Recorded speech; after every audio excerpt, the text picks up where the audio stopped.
Bismillahirrahmanirrahim. Alhamdulillahi rabbil alamin. Wassalatu wassalamu ala asyrafil anbiya'i wal mursalin sayyidina wa nabiyina wa a'yunina Muhammadin afdalin nabiyyin wa ala alihi wa ashabihi wa tabi'in. Subhanaka la ilma lana illa ma 'allamtana innaka antal 'alimul hakim. Rabbi shrah li sadri wa yassir li amri wahlul 'uqdatam min lisani yafqahu qawli. Rabbi yassir wa la tu'assir wa thabbit qawli ta'addud wa ta'lim tadabbur tafkir tanam awal intifa' wal ifada wal istifada wal hatta 'ala al-sujud fi kitabika sunnah Rasul Muhammad sallallahu alaihi wasallam ini Allah Subhanahu wa taala. Sambungan pengajian kita Tauhid Misbahul Munir surah 14. Pada katanya musannaf uraian sifat yang pertama wujud, artinya ada.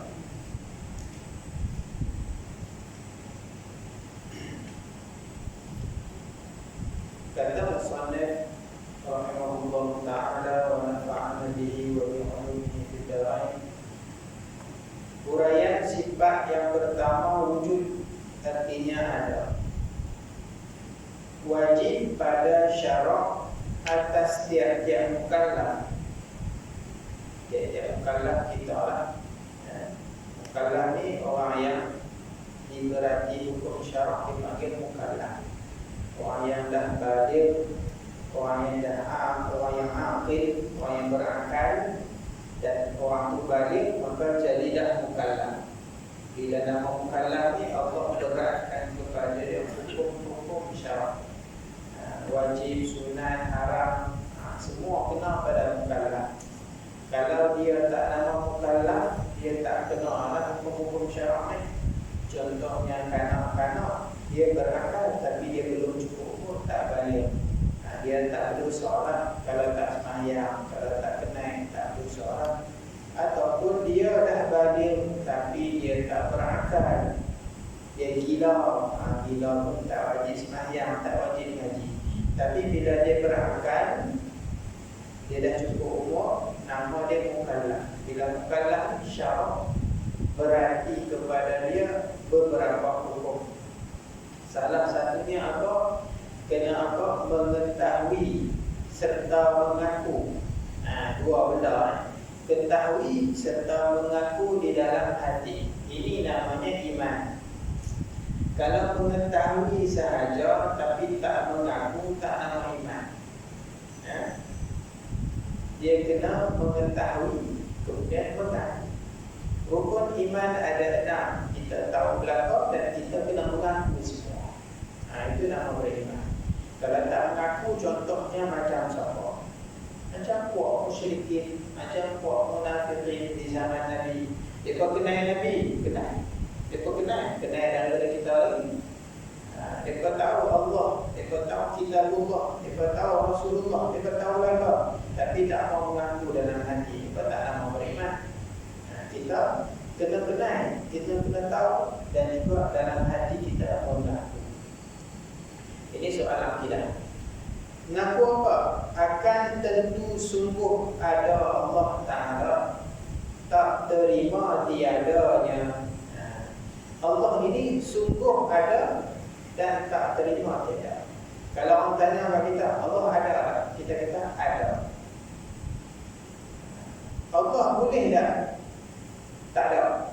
Tak boleh, tak ada. Kita kata mustahil. Boleh tak ukur suatu hari nanti Allah tak ada?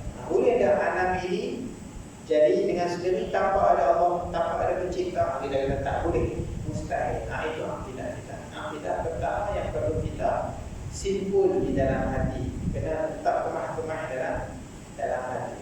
Seperti firman Allah Ta'ala, fa'alam annahu la ilaha illallah. Ketahui olehmu Artinya maka hendaklah kamu mengetahui, fa'lam, dan mengaku annahu la ilaha illallah, bahawasanya tidak ada Tuhan melainkan Allah. Maknanya apa?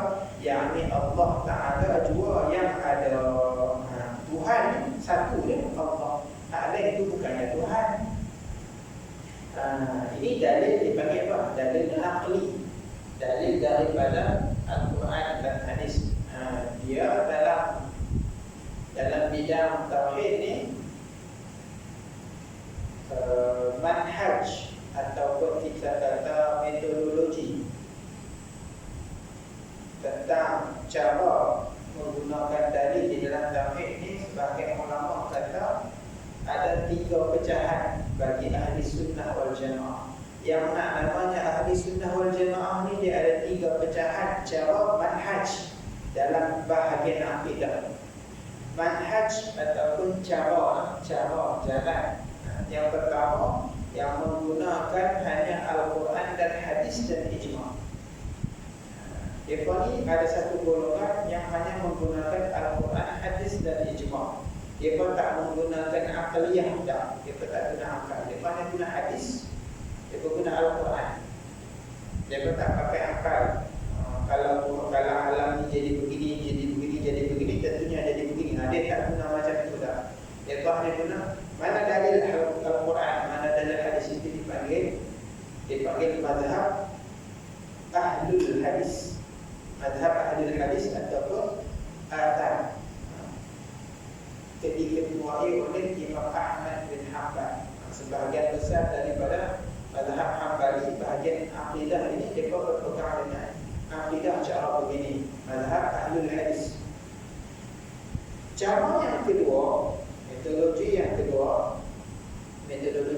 ataupun manhaj ataupun tariqah, cara yang kedua yang menggabungkan antara hadis, Al-Quran dan akal, iaitu siapa? Asy'ariyah, Maturidiyah. Asy'ariyah ni Abu Hasan Al-Asy'ari, orang pertama yang kita kata menyusun, dan juga Al-Maturidiyah, Abu Mansur Maturidi. Maturid ni nama tempat di belah Samarkandi, dinisbahkan kepada nama kampung Maturid namanya, di sebelah Samarkand. Namanya pengasas dia siapa? Abu Mansur Al-Maturidi. Dia yang mengasas. Jadi dua mazhab inilah yang menyebar dengan pesannya sehingga satu dunia ini masuk ke sebelah Asia kita. Kita ni banyak menggunakan Abu Hasan Al-Asy'ari. Sebab apa? Sebab Abu Hasan Al-Asy'ari ni asalnya dulu dia fiqhnya Syafi'iyah, sama dengan kita. Mazhab ahli Yaman, orang Yaman pun pakai Al-Asy'ari. Asy'ari itu apa dia tu? Asy'ari itu dinisbahkan kepada nama kabilah, nama tempat di sebelah Yaman, namanya Asy'ar. Asy'ar ni siapa? Kalau zaman sahabat Abu Hasan Al-Asy'ari ni, dia punya keturunan sampai kepada sahabat Nabi yang masyhur namanya Abu Musa Al-Asy'ari. Itu seorang sahabat. Keturunan dia lah melahirkan Abu Hasan, namanya Abu Hasan Ali bin Ismail Al-Asy'ari. Dia pengasas bagi mazhab ini. Dia dulu bukan ahli sunnah. Dia yang jadi masyhur sangat mazhab, sebab dulu dia Mu'tazilah. Sebab masa bapa dia meninggal, mak dia kahwin lain. Abu Hasan Asy'ari ni mak dia kahwin lain, kahwin dengan seorang pengasas Mu'tazilah, Jabari. Kahwin dengan pak diri dia Mu'tazilah. Pak diri dia asuh dia, membesarkan dia dalam fikrah Mu'tazilah. Sampailah satu hari dia berdebat dengan pak diri dia. Pak diri dia tak nak jawab. Dia mengalahkan pak diri dia. Akhirnya dari balik rumah terbentuk seorang-seorang sampai 15 hari. Dia kata 40 hari. Yang ini dia keluar hari Jumaat. Dia naik atas mimbar, umum orang-orang dekat tempat ramai. Dia kata siapa kenal aku, maka dia kenal. Siapa yang tak kenal aku ini, fulan bin fulan, aku ni dulu bermadhab Mu'tazilah dan aku berlepas daripada bagian-bagian. Jadi dia pun dia menuntut ilmu dengan cara yang benar. Dia berbuat. Dia adalah orang yang pertama yang kita kata menyusun. Dia bukan buat pendapat menyusun semula benda-benda yang berterabur, kita jadikan semula tadwin, kan kita akan menjadilah dipanggil mazhab Abu Hasan Al-Asy'ari. Itu yang kita pakai kat Malaysia.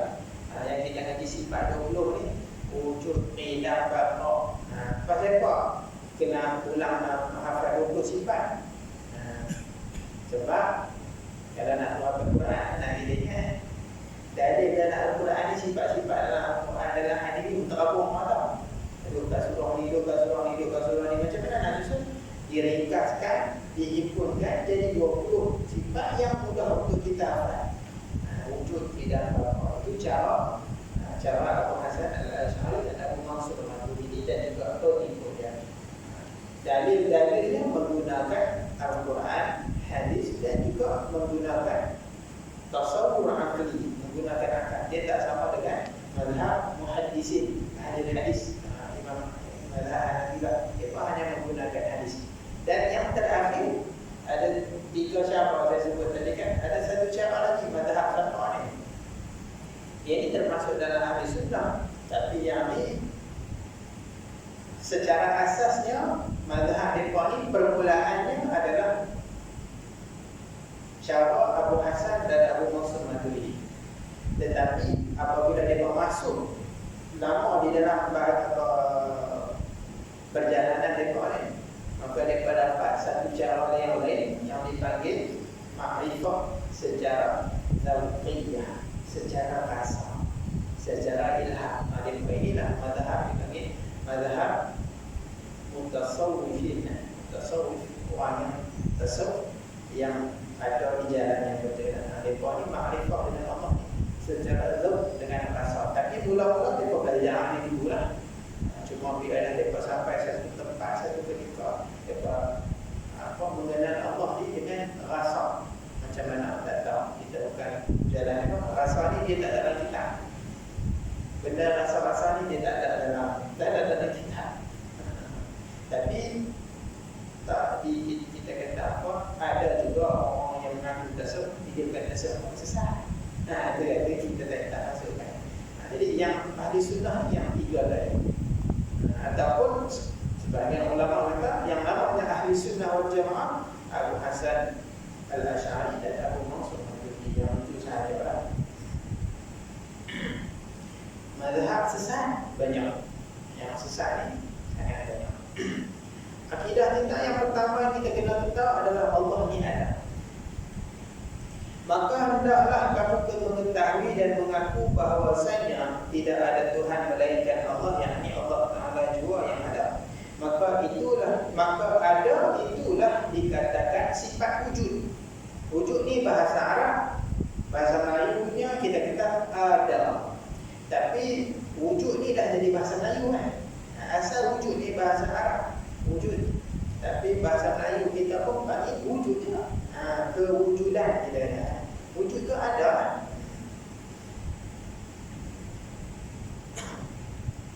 Itulah dinamakan wajib pada akal. Wajib pada akal Allah ada. Dan pengakuan tentu tiada Allah Ta'ala itulah dinamakan mustahil. Tiada Allah tu namanya mustahil. Tak ada itu adalah mustahil. Mustahil Allah tidak ada. Wajib Allah ada. Takat tu saja akidah kita. Selebihnya bawah tu dia punya tasawuf musim-musim tu. Itu tak apa. Itu kita kata siapa yang boleh faham lah. Tapi secara asas akidah yang wajib kita etikad yang di sana. Kita etikad Allah ada, mustahil Allah tiada. Mana dalilnya agama ni?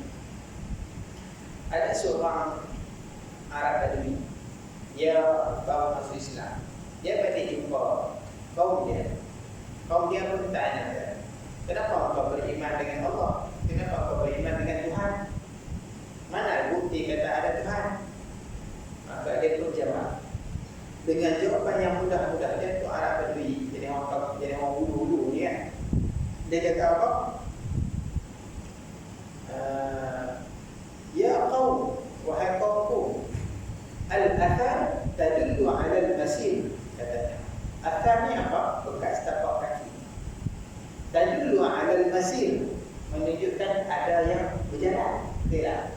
Kalau kita nampak tapak kaki, maknanya ada orang berjalan, betul tak? Kalau ada tapak kaki itu tak ada orang jalan. Tentu ada benda yang berjalan. Kalau tapak wak-wak jalan, tapak kucing-kucing lah. Dan dia kata, sambungnya lagi, dan dia kata wal ba'ratu tayyuta, tadullu 'alal ba'ir, menunjukkan kata ada unta.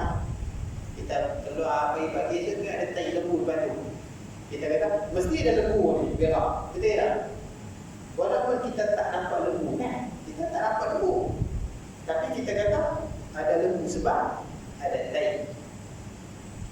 Dan ada lagi lah panjang-panjang disebut. Kemudian dia kata kalau semua ni menunjukkan kepada sesuatu, takkanlah dia kata bintang, matahari, lautan, pokok, segala yang ada di bumi ini, adakah ianya tak menunjukkan bahawa ada pencipta? Setiap satu benda ada menunjukkan sesuatu. Takkanlah bumi ini yang cantik macam ni tak ada orang menciptakan ni. Itu kata Arab pada itu. Dia tak kena belajar akidah orang banyak benar. Dia hanya tengok alam ni, dia fikir betul lah. Takkanlah bumi ini yang cantik. Sebab bumi ini terjadi dengan sempurna. Manusianya pun sempurna, binatangnya pun sempurna. Manusia ni tak ada yang hidung ke atas, tak ada. Hidung ke bawah semua. Kalau hidung ke atas, hujan masuk air lah hidung. Jadi hidung duduk bawah, duduk atas mulut. Bila kita nak makan, ada bau basi, terus kita tak makan. Ajibnya ciptaan hidung tak letak atas dia. Kalau tak atas dia, kita makan, kita rasa kenapa rasa tak sedap? Sebab kita tak tahu maka Allah letak hidung di mulut. Sebelum sampai makanan dalam mulut, kita bau, busuk, kita pun campak. Ciptaan tu cukup complicated, cukup sempurna. Kejadian manusia ni kalau sains buat kajian cukup sempurna, tak ramai nak cerita. Jadi takkan semua ni boleh jadi automatik, tabi'iyah. Kita kata semula jadi, alam semula jadi, tak ada orang bagi cipta. Adakah macam tu? Tentu tak ada. Imam Abu Hanifah ketika dia berdebat dengan etis orang yang tak ada agama, Imam Abu Hanifah kata, boleh tak hampa jawab satu soalan ni? Apa? Ada satu kapal besar bawa barang yang cukup banyak, merentasi lautan ombak yang tinggi-tinggi, badainya, ombaknya, bawa barang-barang sampai dari negara ke negara, dari negara ke negara, sampailah tiba di pelabuhan. Tetapi tanpa ada nakhoda, tanpa ada kelasi, boleh terbang. Tak boleh, macam mana kapal itu boleh dayang tanpa ada nakhoda, tanpa ada kelasi? Boleh merentas lautan yang sama. Bukan hanya sungai boleh ada ekor gitu. Ni lautan sampai di destinasi yang sepatutnya tiba. Dari pelabuhan sampai ke pelabuhan, tak ada orang yang bawa, boleh? Kata Imam Ahmad. Dia kata tak boleh. Aku tu kalau tak boleh, takkan alam ni dia otomatik jalan semua macam tu je. Mai kemarau, mai hujan, mai bunga, mai buah, musim-musim, mai elok semua. Takkan macam tu saja. Takkan tak ada yang mengatur. Kata Imam Syafi'i. Imam Syafi'i kata apa? Ada satu tumbuhan yang sama, pokok bunga dan satu tumbuhan. Ada binatang makan, berak keluar, tai makan bunga tadi, tumbuhan tadi. Kalau tai makan bunga, keluar tai, berak. Takkan keluar mai lah, keluar tai. Lebah makan, berak keluar madu. Kan? Ulat sutera makan, berak keluar benang sutera. Kita kata berak lah, masa muda makan. Dari benda yang sama, bunga yang sama, berak pun lebih kuat, keluar bunga. Tapi pasal apa? Keluar tu lain-lain. Kalau kita kata benda tu semula jadi, dia akan jadi sama lah semua. Tapi pasal apa? Tak ni jadi madu, makanan paling special, minuman paling istimewa. Hak ni jadi sutera, pakaian yang paling istimewa. Kata Sayyidina Ali, dia kata dunia ni tak lebih daripada pakaian, minuman, tunggangan Kan? Minuman paling special sekali di dunia ni apa? Madu, sebenarnya tak. Tapi keluar kumpul. Kan? Madu hak paling bagus keluar kumpul lepas. Pakaian yang paling elok sekali sutera. Keluar kumpul tu tak? Keluar kumpul bulat. Kenderaan yang paling hebat sekali zaman dulu lah kuda. Tapi kuda lah yang banyak bunuh orang. Naik kuda pergi perang mati. Hari ni naik apa? Naik Ferrari, terbabat, accident, hancur.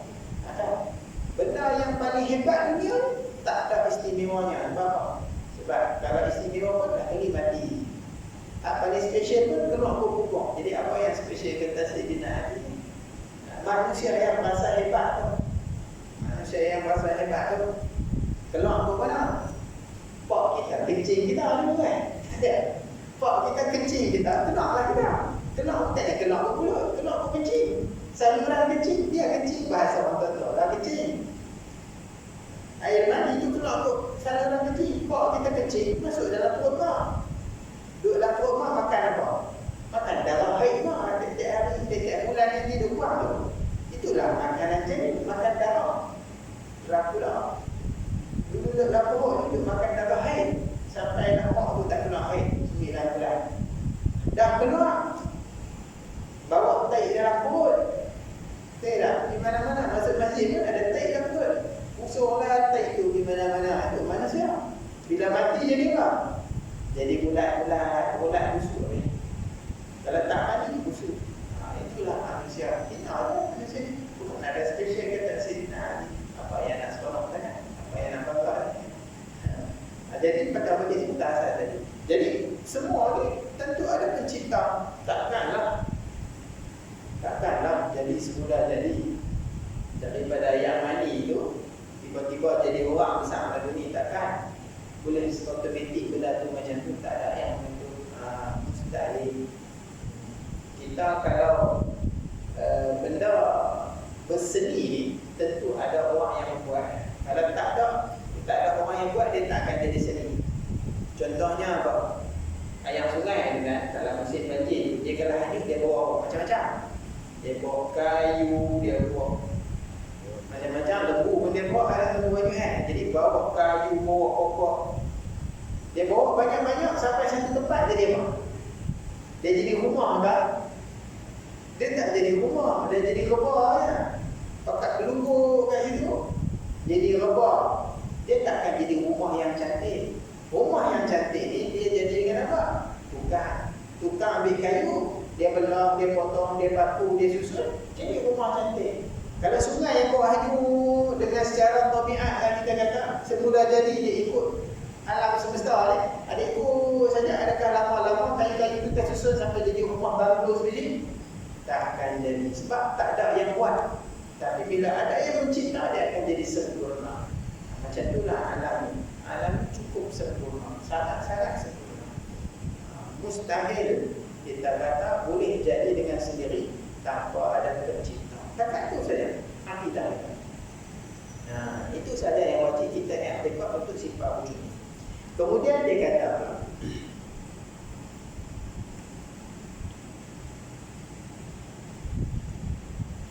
begini maksud perkataan ulama, wujud artinya ada, mustahil lawannya tiada, hingga akhir.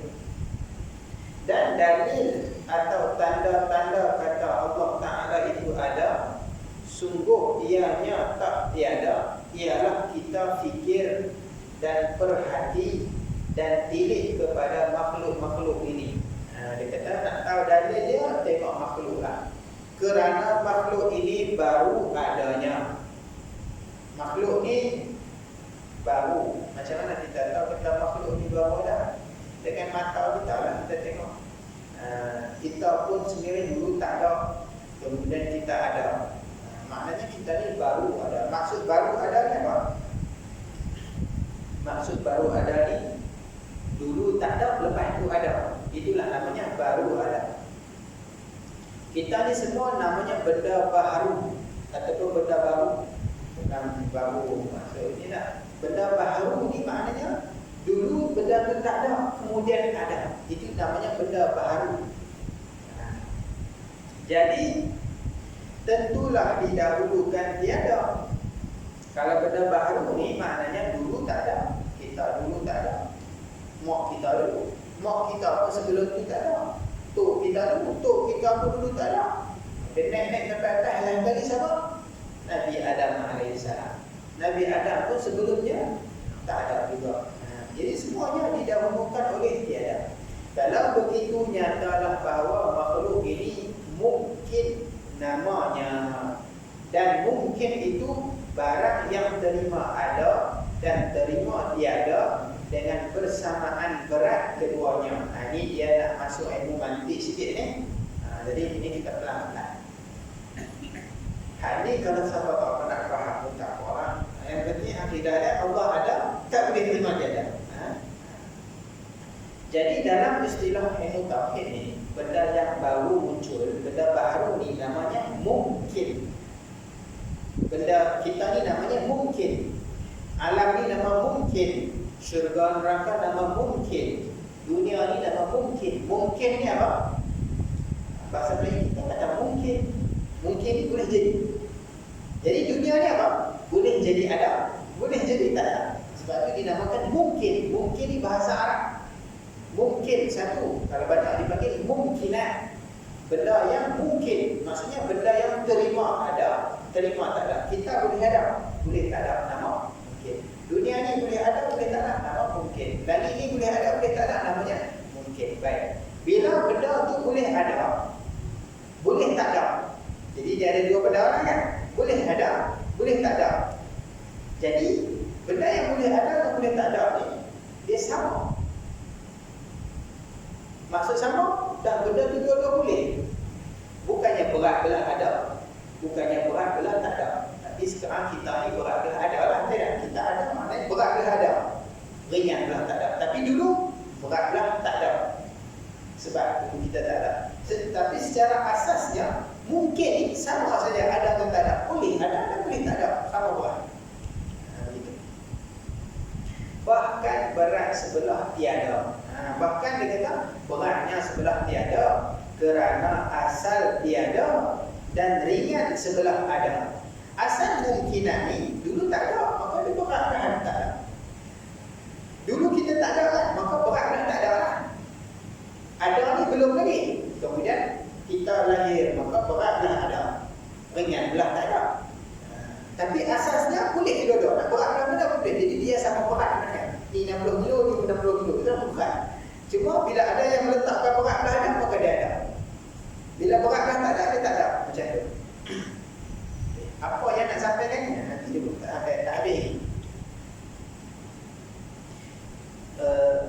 Tiba-tiba yang ringan itu jadi berat. Maksudnya apa? Yang ada. Kita dulu tak ada. Kita dulu tak ada, maka berat belah tiada. Betul tak? Kita dulu tak ada. Berat belah tak ada. Ada ni ringan. Tiba-tiba hari ni ada. Jadi berat belah ada. Tiba-tiba bahasa dia. Tiba-tiba ada. Mana berat belah ada. Jadi lepas tu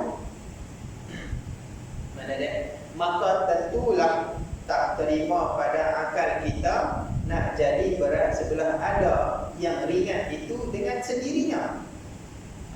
Bahkan mestilah ada yang memberatkan beri ada makhluk ini, dan yang memberat beri ada itulah Allah Ta'ala yang tentu ada, tak terima tiada sekali-kali. Jadi dia kata begini, kita dulu berat dah tak ada, kemudian benda ni ringan. Boleh tak dia jadi berat dengan tiba-tiba? Tak boleh. Mesti ada orang ambil batu kan. Orang ambil letak benda berat, bagi berat. Mesti ada yang memberatkan dia. Mana boleh benda yang ringan tiba-tiba jadi berat dengan sendiri? Betul tak? Kalau kita ada dacing dengan UMNO dengan sama. Betul. Sama berat. Tiba-tiba berat sebelah dengan sendiri. Boleh tak? Tak boleh. Mesti ada benda. Betul. Ada orang ambil letak, baru jadi berat. Siapa yang meletak? Siapa yang memberatkan sebelah ada? Kalau kita ni dulu tak ada, siapa yang memberatkan kita sebelah ada? Tentulah Allah. Takkan tiba-tiba macam tu saja sekelip mata. Kita pun kalau duduk kat dalam masjid ni 1000 tahun lagi takkan tengok Ferrari celah-celah tu tiba-tiba kan. Dia bukannya boleh tutai sekarang macam tu. Tanpa ada orang yang buat, tentu ada orang yang buat tu baru boleh ada. Dari tak ada kepada ada, mustahil jadi macam tu saja tak boleh. Begitulah pengakuan di dalam hati tiap-tiap mukallaf yang wajib atasnya mengetahui akan dia. Lagi yang betul dengan nas Quran dan hadis yang menunjuk keduanya dengan ada Allah Subhanahu wa taala, seperti firman Allah taala, Allahul ladzi khalaqas samawati wal arda wa ma bainahuma.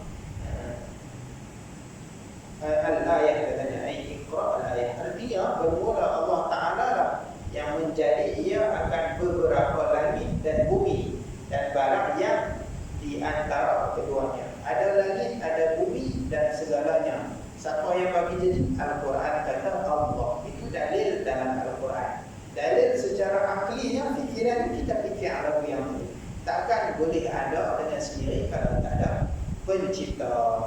Maka dengan firman itu nyatalah bahawasanya Allah Ta'ala telah mengaku ia dengan adanya di dalam Quran. Dan kita pula kena mengaku di dalam hati dengan ada Allah Ta'ala yang membetuli dengan pengakuan Tuhan di dalam Quran itu. Itulah dikatakan orang yang beriman dengan Allah Ta'ala. Beriman dengan Allah Ta'ala, beriman dengan kitab Allah. Allah kata dalam Al-Quran, Allahul ladzi khalaqas samawati wal ardh. Dalil ayat yang lain, qul huwallahu ahad. Dalil dalam Al-Quran ini banyak. Apabila disebut segala jenis sifat Allah, tentulah Allah ni ada, kan? Innallaha sami'un basir. Apa sahaja sifat, apa sahaja pengakuan tentang zat Allah, tentulah Allah ni ada. Sebab takkan ada sifat lagi tapi dia tak ada. Takkan ada mendengar, ada melihat tapi dia tak ada, dia tak wujud. Tentulah dia wujud. Itu dalil yang ada di dalam Al-Quran. Dalil secara aklinya yang tadi kita bincang. Yang neraca dua tu dipanggil itu perbincangan mantik, dia datangkan secara ringkas sajalah di sini. Boleh tak? Kalau dalam setengah kita dia ada tambahan-tambahan lagi lah. Boleh tak kalau kita kata benda tu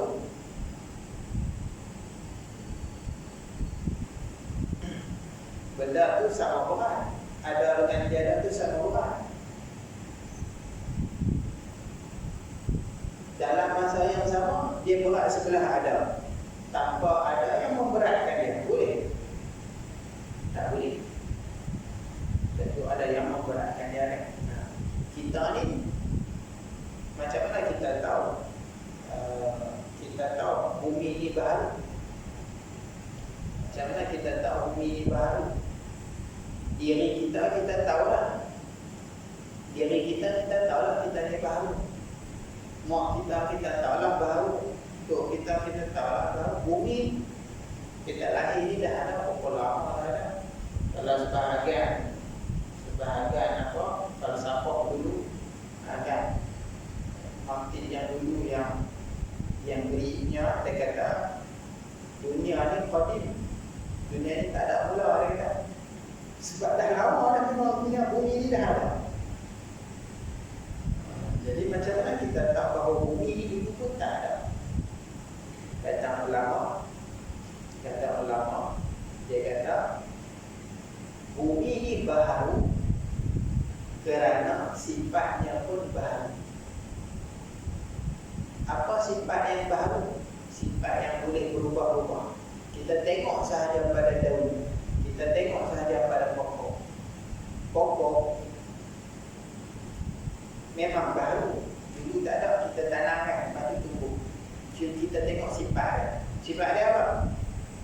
Mula tak ada daun, lepas tu tumbuh daun, lepas tu dia besar. Daun dia dulunya mula hijau, lepas tu jadi kuning, lepas tu jadi kukuh, lepas tu gugur. Ada semua sifat. Sifat dia berubah-ubah, tidak? Benda yang sifat berubah-ubah ni maknanya sifat dia baharu, sifat dia tak kekal lama. Yang dalam istilah tauhid dipanggil arad. Arad ni dia berubah-ubah. Kalau benda tu berubah-ubah, maknanya dia baru. Kalau sifat tu baru, tentu zat dia pun baru. Sebab zat yang qadim, dia tak akan bersifat dengan baru. Zat qadim, sifat dia mesti qadim. Kalau zat dia baru, maka sifat dia pun baru. Kita ni, sifat kita baru. Sifat kita ni arad, berubah-ubah. Dulu ada kadang-kadang kita ni putih, baby ni putih. Bila awal besar, hitam lagi sebab apa? Sebab kerja panas, kerja kontrak apa, jadi gelap. Pergi gelap. Jadi berubah.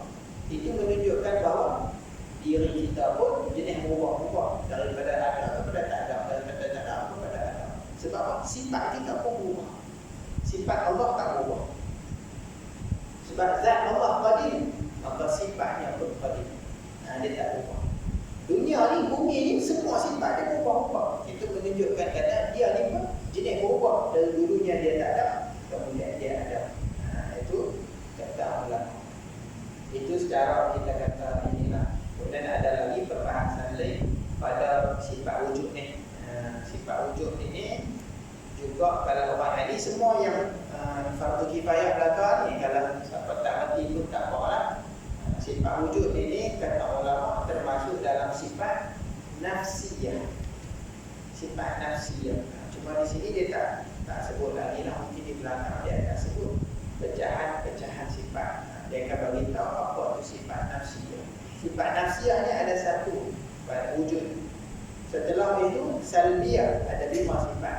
Apa makna salbiyah? Nanti kita akan contoh. Salbiyah ni dalam baqa mukhalafatu lil hawadis, qiyamuhu bi nafsi wahdani. Ini pecahan. Wajib ke kita reti? Tak wajib. Tak wajib, tapi kalau reti bagus. Kalau reti bagus. Hak wajib kita etikot apa? Malam ni ambil etikot satu benda saja. Apa dia? Allah tu ada, mustahil tiada. Dalilnya alam ini. Macam mana kata alam ni kata dalil kata ada Allah? Hak dalil.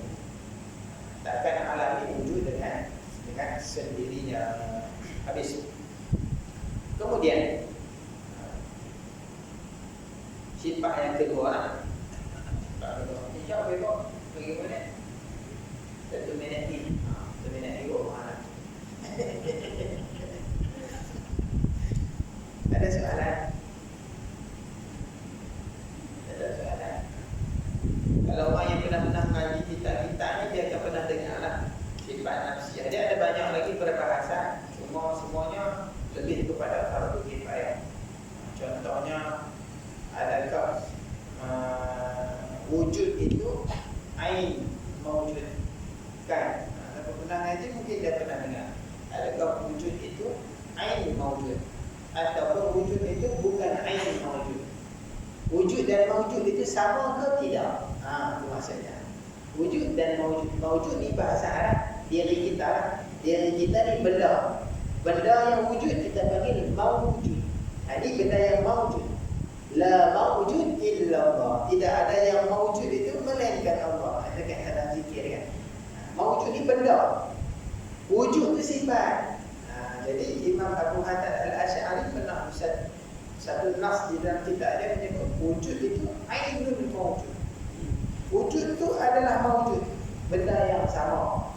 Kan tak sama. Itulah Allah bahas. Kalau ada beberapa perbahasan yang kita kata asal tak sesuai untuk dibahas. Tapi kalau siapa buatan nak ngaji lagi boleh. Kita katalah Allah alam di situ dulu. Ilmu tauhid ni bukan susah sebenarnya. Awal fardu itu tak susah. Fardu kifayah tu yang susah. Maka pun malas ngaji tak payah.